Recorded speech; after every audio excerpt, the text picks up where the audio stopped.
Hi friends, ఈరోజు మా హాస్టల్లో చికెన్ అండి.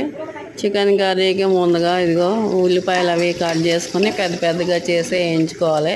వేయించుకొని అది కుక్కర్లో చికెన్, ఉల్లిపాయలు, అల్లము, ఎల్లిపాయ, ఉప్పు, కారం అన్నీ వేసి ఒక విజిల్ పెట్టేస్తాము. గరం మసాలా కూడా వేసి ఒక విజిల్ పెట్టేసిన తర్వాత ఈ అల్లం వెల్లిపాయ వేయించేసి నూనెలో కొద్ది కరివేపాకు, అల్లం వెల్లిపాయ వేసి బాగా ఈ మసాలా వేయించాక మిక్సీ పట్టాలి. ఉల్లిపాయలు 4 టమాటాలు వేసి మిక్సీ పట్టుకోవాలి. మిక్సీ పట్టుకున్న తర్వాత ఈ గ్రేవీ అందులో వేసి బాగా ఎగరించి ఆ కుక్కర్లో ఒక విజిల్ వచ్చిన చికెన్ని వేసేయాలన్నమాట.